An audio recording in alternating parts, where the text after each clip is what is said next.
Okay, so conic sections में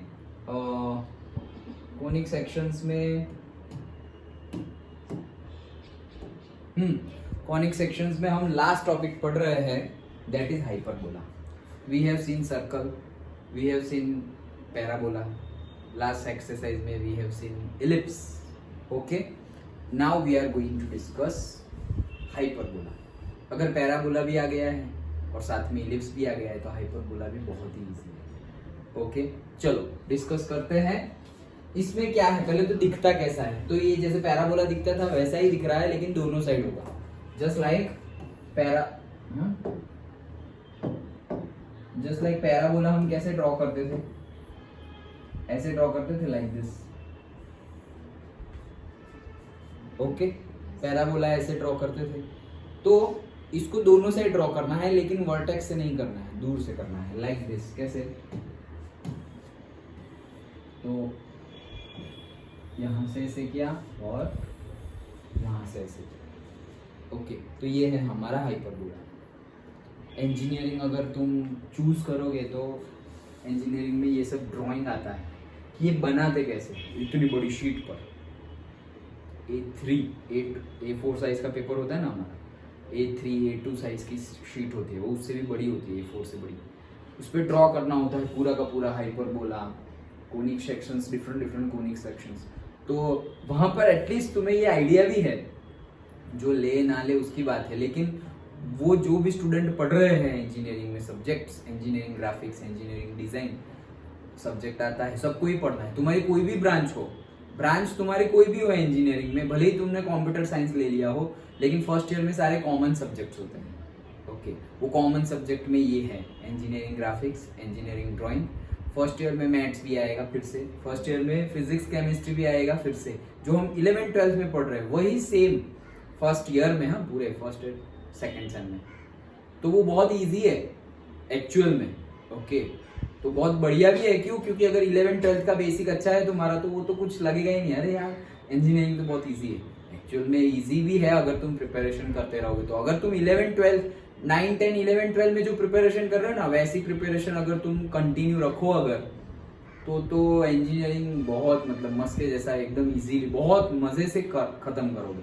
लेकिन फिर यू विल फील लाइक क्या बड़े हो गए हैं, कॉलेज में आ गए, अब तो थोड़े दिन में ही पढ़ लेंगे, सब्जेक्ट आ जाएगा, ये वो, लेक्चर अटेंड नहीं करने हैं. ये सब मेंटालिटी बाहर है. ओके, मेजरली ऐसी है. तो अगर ऐसा हो गया देन नहीं हो पाएगा. अगर ऐसा है तो इजीली नहीं, लेकिन स्कूल में जितनी मेहनत कर रहे हो तुम, अच्छे से मेहनत करते जाओगे तो बहुत बढ़िया रिजल्ट आएगा. ओके, हाँ, you will have that freedom. चलो तब बात करेंगे अभी क्या. ओके, सो कहने का मीनिंग है, समझ में आ गया ड्रॉ कैसा है. ये एक्स एक्सिस का हाइपरबोला है, वाई एक्सिस का कैसा होगा, लाइक दिस, ऐसे और ऐसे. ओके, वो वाई एक्सिस का पैराबोला होगा. तो इजी है. ओके, हमने जो इलिप्स और पैराबोला डिस्कस किया, तो हाइपरबोला तो उसके जैसा ही ये इजी है.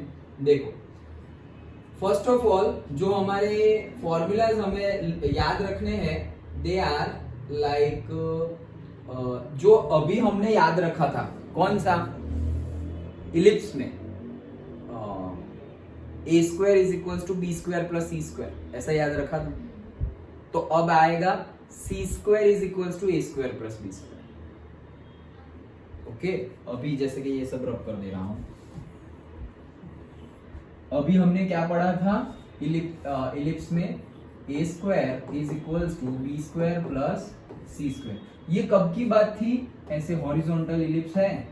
ओके, तो ये फोकाई था और ये भी फोकाई था. तो एक्चुअल में this distance is c, this distance is a, correct, और this distance is b.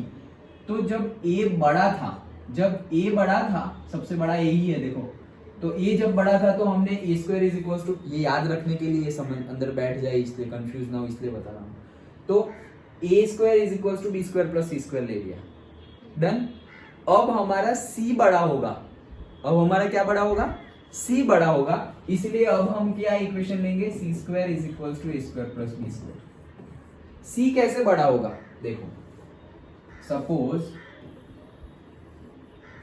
This is my से foci F, okay. X axis पर है तो इसके कोऑर्डिनेट्स क्या हो जाएंगे, c, 0, डन। और ये है मेरा वर्टेक्स, जो जनरली हम 0, 0 ले लेते थे, वर्टेक्स, याद है ना? पैराबोला में वर्टेक्स 0.0, ले लेते थे। तो ये 0, लेकिन अभी 0, नहीं है, तो इसका कोऑर्डिनेट्स होंगे एक्स एक्सिस पर ही है, तो ये क्या हो जाएगा, a, 0, डन। अब तुम ही देख लो, a छोटा है c से, मतलब c बड़ा है, डन। अभी सेम वे इधर भी, सो ये भी फोकाई है f, ये हो जाएगा -c, 0 एंड दिस इज से -a, 0, डन। सिंपल है, ओके। और दिस डिस्टेंस, कौन सा डिस्टेंस, ये वाला, मतलब ये जो लेंथ है इतनी, ये जो लेंथ है, दिस लेंथ इज b, इतनी क्या है b, ओके। अगर पूरी चाहिए तो 2b, पूरी अगर ऐसी होगी तो क्या होगी 2b, डन। इतनी है b तो इतनी क्या हो जाएगी 2b, डन। तो तुम ऐसा समझ सकते हो कि हाइपरबोला जो हमारा इलिप्स था उसके दो टुकड़े करके ऑपोजिट कर दिए, मतलब इसको तुम ऐसे उल्टा करके, सपोज इसको उल्टा कर दिया, इसको भी उल्टा कर दिया, तो दोनों को ऐसे ज्वाइन कर सकते हैं ना। इसको मैंने काट दिया, ओके, तो काटा हुआ कैसा दिखता है, ऐसे और ऐसे। अब इसको उल्टा कर दो तो इसका उल्टा क्या हो जाएगा, ऐसा, इसका उल्टा क्या हो जाएगा, ऐसा। तो वही तो ड्रॉ किया है, देखो, okay. so like that you can remember things, okay। तो अभी हम फॉर्मूला यूज करेंगे c² = a² + b²। इसेंट्रिसिटी हमने जो अभी डिफाइन किया था इलिप्स में c/a, वही रहेगी same. Then standard form, okay, equation, standard equation of the hyperbola, तो क्या है, अभी जो इलिप्स में हमने लिया था x² / a² + y² / b² = 1 when a greater than b। तो वो कब के लिए था, हॉरिजॉन्टल इलिप्स के लिए, और वर्टिकल के लिए जो a² है वो y² के नीचे आता था। अब यहाँ पर पहला चेंज क्या है, बीच में प्लस नहीं है, बीच में माइनस है। पहला चेंज x² और y² के जो टर्म्स है उसमें बीच में क्या है, माइनस है, वो पहला चेंज, डन। अब x, ध्यान से सुनना, हाँ, जो मैं बता रहा हूं उससे याद रह जाएगा, वैसे तो तुम्हें याद रखने ही है सब कुछ, लेकिन मिक्स ना हो और अच्छे से याद रह जाए, इसलिए मैं ऐसा सब बता रहा हूं, ओके। तो पहला डिफरेंस क्या है, माइनस साइन, कब, हाइपरबोला में माइनस है, इलिप्स में क्या है, प्लस, डन। अब अगर मैंने इक्वेशन ये लिया है, क्या मतलब ये ड्रॉ किया है, इसका इक्वेशन क्या है, x² / a² - y² / b² = 1। इसका क्या है, x² / a², ये तो था ही, y² / b², ये भी था, = 1, ये भी था, लेकिन यहाँ पे प्लस था, ये हो जाएगा माइनस, डन।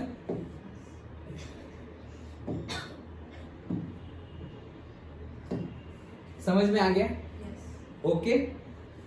अब अगर वो वाला हो तो, मतलब कि अगर हमने ऐसे वाला, अगर हमने लाइक दिस हाइपरबोला ड्रॉ किया तो उसका इक्वेशन क्या होगा, तो याद रखो उसमें हमने क्या बोला था कि जो a है, a², वो अगर x² के नीचे हो तो हॉरिजॉन्टल, और y² के नीचे हो तो y मतलब वर्टिकल लाइन, मतलब वर्टिकल इलिप्स, ऐसे ही बताया था। यहां पर कैसे याद रखेंगे, तुम्हारा पहला जो भी टर्म होगा ना, पहला जो भी टर्म होगा उसके ऊपर होगा तुम्हारा हाइपरबोला। मतलब अभी हमने ऐसा लिखा है, x² / a² - y² / b² = 1। पहला कौन आया, x, मतलब तुम्हारा हाइपरबोला x पे है, तो ये किसका इक्वेशन है, इसका, ओके। लेकिन अगर ऐसा ड्रॉ किया है मैंने तो उसका इक्वेशन क्या होगा, y² पहले आ जाएगा, y² / यहां तो a² ही रहेगा हमेशा, एंड x² / b² = 1। तो देखो a² / b² की जगह चेंज नहीं हो रही है, इलिप्स में a² b² की जगह चेंज हो रही थी, x² y² की नहीं हो रही थी, यहाँ पे x² y² की जगह चेंज हो जाएगी, डन। तो अगर x² पहला आए तो x एक्सिस पर है हाइपरबोला, y² पहले आए तो y एक्सिस पर है हाइपरबोला, याद रखने की ट्रिक्स, ओके, डन। तो ये हमने इक्वेशन भी याद रख लिया। देन आगे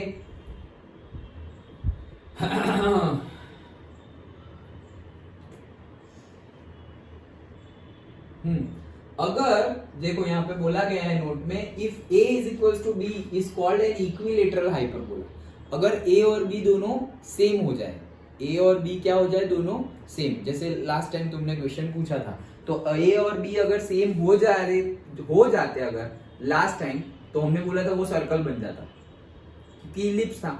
लेकिन यहाँ पर सर्कल नहीं बनेगा, क्यों? क्योंकि सर्कल के इक्वेशन में बीच में प्लस आता है, यहाँ पर बीच में माइनस है। सर्कल का इक्वेशन था x minus h to the whole square plus y minus k to the whole square. Okay, और इलिप्स का इक्वेशन था x square by a square plus y square by b square is equals to 1।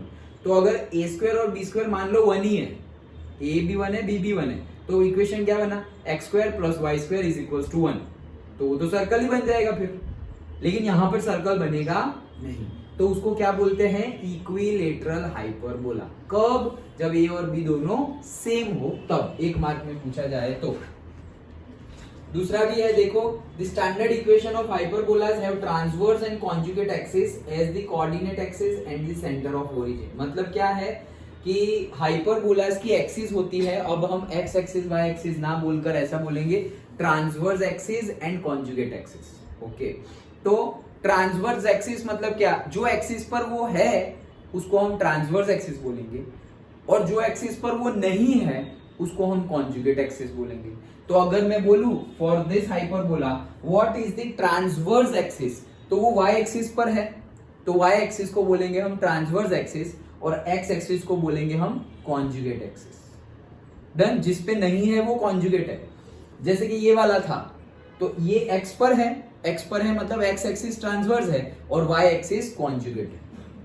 फिर से बता रहा हूं, जो axis पर हाइपरबोला हो उसको ट्रांसवर्स एक्सिस बोलते हैं, हो उसको ट्रांसवर्स और ना हो उसको कॉन्जुगेट। ओके, तो ये y एक्सिस पर है तो y axis transverse, x axis conjugate. ये x एक्सिस पर है तो x axis transverse, y axis conjugate. Done? Okay, पक्का ना? चलो। However, there are hyperbolas with any two perpendicular lines as transverse and conjugate axis, but the study of such cases will be dealt in higher classes. तो हमारे लिए तो अभी तो इतना ही है। Yes, and that's it. Okay, latus rectum तुम्हारा वही रहेगा, जैसे इसेंट्रिसिटी c by a है, वैसे ही लेटस रेक्टम इलिप्स में जो हम पढ़े थे 2b square by a वही रहेगा latus rectum. Okay, that's it. Done? चालू करें तो। ओके, तो फर्स्ट न्यूमेरिकल देखते हैं। देखो, numerical number exercise 10.4 last exercise, मतलब कंसेप्ट वाइज लास्ट एक्सरसाइज, उसके बाद मिसेलेनियस है। सो न्यूमेरिकल नंबर 1 क्या बोल रहे हैं कि पहला x square divided by 16 minus y square divided by 9 is equals to 1। Done? Okay, चलो सबसे पहले तो देख लो कि कौन सा हमारा हाइपरबोला है, मतलब ट्रांसवर्स एक्सिस कौन सी है, x या y। चलो ये देख के बताओ कौन सी एक्सिस पर है हमारा हाइपरबोला, x पर या y पर, ये देख के पता चल जाएगा। x पर, क्यों? पहले अगर देख लो ना, यहाँ पर पहले x लिखा हो ना तो x पर है, पहले y लिखा हो तो y पर है। अब तो यहाँ पर a और b तुम्हें चेक ही नहीं करना है क्योंकि वो तो वहीं पे रहेंगे। डन? तो पहला x पर है तो x पर है हमारा हाइपरबोला, तो x पर कैसा होगा, लाइक दिस, ऐसे और से ऐसे। ओके, सो अब इसकी फोकाई लिख लेते हैं।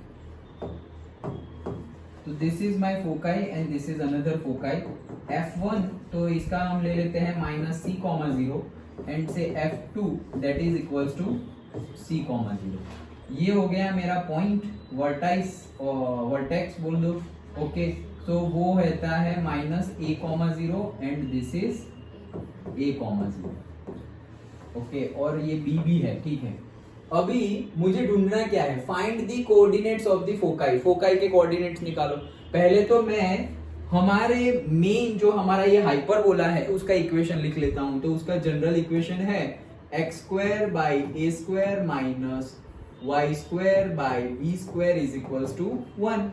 Okay, therefore I can get on comparing, सब कुछ लिखना तुम, ए आई विल गेट से प्लस और minus 4 and b I will get से प्लस और माइनस 3। डन। 16 ए स्क्वायर 16 मतलब ए 4 और बी स्क्वायर 9 मतलब बी 3, प्लस और माइनस आगे पीछे के लिए। डन। तो ए और बी मिल गया। फोकाई, फोकाई तो सी है, तो अभी हमने डिस्कस किया था सी का इक्वेशन क्या था, c square is equal to a square plus b square, क्योंकि इसमें सी बड़ा है ना सबसे बड़ा, तो c square is equal to a square plus b square. So a square क्या हो जाएगा 16 प्लस बी स्क्वायर क्या हो जाएगा 9 मतलब 25। तो सी क्या हो गया प्लस और माइनस 5। डन। सी हो गया हमारा प्लस और माइनस 5। ओके, तो बस फोकाई मिल गया मुझे, क्या ये है -5,0 और ये है मेरा 5,0, फोकाई हो गया। Then second and the vertices, vertices के लिए मुझे क्या चाहिए, ए चाहिए, तो ए तो पता ही है, तो वर्टाइसिस क्या हो गए, वर्टाइसिस हो गए मेरे -4,0 एंड दिस इज 4,0। अच्छा, देन और क्या चाहिए, the eccentricity, eccentricity is equals to से सी बाय ए, तो वो तो प्लस ही लेना है 5 डिवाइडेड बाय 4। और याद रखना, ये बस यहाँ पे छोड़ दो, याद रखना हाइपरबोला के लिए eccentricity will be always greater than 1, याद रखना। ओके, क्यों ऐसा है, अभी तो मैंने बताया कि जो सी है विल बी बिगर, तो सी न्यूमरेटर बड़ा होगा डिनोमिनेटर से, तो बिगर देन 1 ही आंसर आएगा ना, तो ये हमेशा यही रहेगा। देन नेक्स्ट क्या ढूंढना था, और eccentricity, length of the latus rectum, so से 2b square divided bye a, तो 2 इंटू बी स्क्वायर की जगह तो है 9 डिवाइडेड बाय a की वैल्यू तो है मेरी क्या 4। ओके, सो कितना आ जाएगा 2 मतलब 9/2 length of the latus rectum. सारे क्वेश्चन आंसर चेक कर लो एक बार, वैसे तो सही है पर फिर भी। सो गए थे क्या निर्भय?